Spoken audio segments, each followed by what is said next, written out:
Welcome to the 2016 presidential election debate.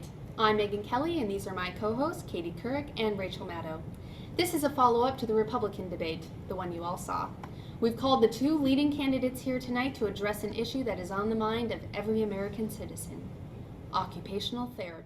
Occupational therapy is an ever-growing profession in our great nation, and it is imperative that the next president of the United States be well informed on the general nature of this field and be able to engage with its leaders in order to create effective policy. Tonight we will be looking at occupational therapy in the area of rehabilitation and disability. The candidates will have as long as we arbitrarily decide to respond to each question. The rebuttal has to be a bit shorter, but we are nothing if not flexible, us media people. Tonight we have with us Mr. Thomas Stevens and Mr. Donald Trump. Our first question is for both candidates. How would you define the role of occupational therapy in the area of rehabilitation and disability?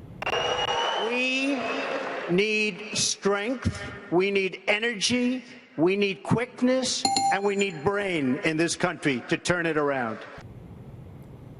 All right, Mr. Stevens.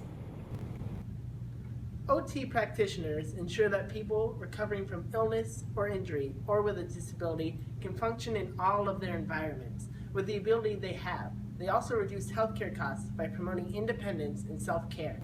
The next question is for Mr. Stevens. Could you list for us some practice areas and discuss some of the potential populations within these areas? Listen, I can sit here and list examples all day, like spinal cord injury, intellectual disability, and acute care. But we only have so much time, so we're going to focus on just a few of these. Polytrauma is a popular practice area among OT.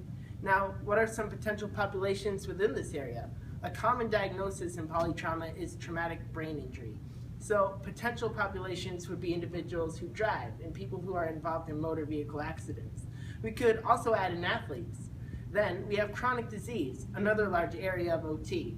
A common diagnosis here is diabetes.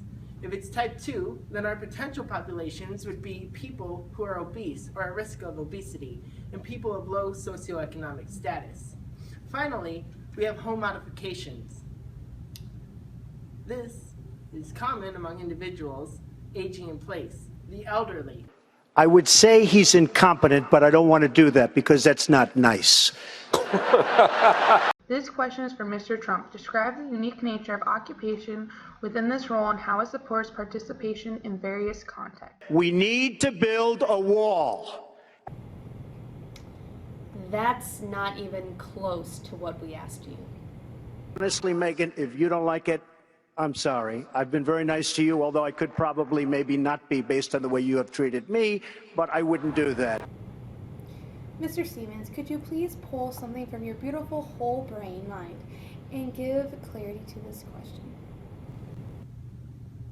So within rehab and disability, the one thing you will see with all of these clients is that many of their daily occupations are impacted by their disease or disorder.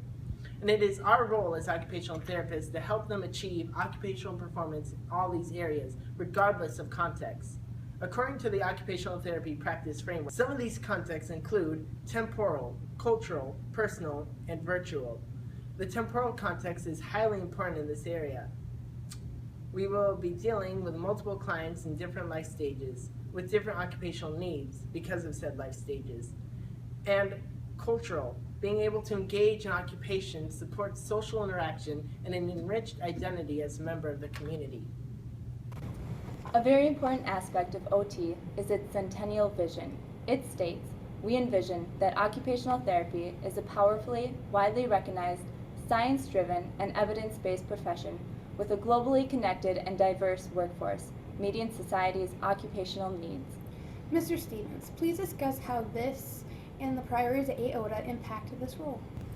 Well, of course, as we heard in the Centennial Vision, we are an evidence-based and science-driven profession, and that really shines forth in the area of rehab and disability. We are constantly influencing new intervention techniques and assessments, and we're working with an ever-growing population of individuals, whether they be the young the old, the somewhere in between. As the culture grows, so too does our profession, and the area of rehab and disability is going to continue to grow in such a way to meet those needs. Thank you all for tuning in tonight. It is clearly not my place as a moderator to decide the outcome, but I think we can all agree that Mr. Stevens clearly crushed it. Now it's time for a different broadcast of a less interesting thing. You may all go to bed now. Tomorrow is a new day. I'm Katie Keurig, reminding you to use hashtag #ThomasTrumpsTrump on Twitter tonight. I'm Rachel Maddow, and this is a Dry Campus. And I'm Megan Kelly. Thank you, good night, I love you, and God bless America.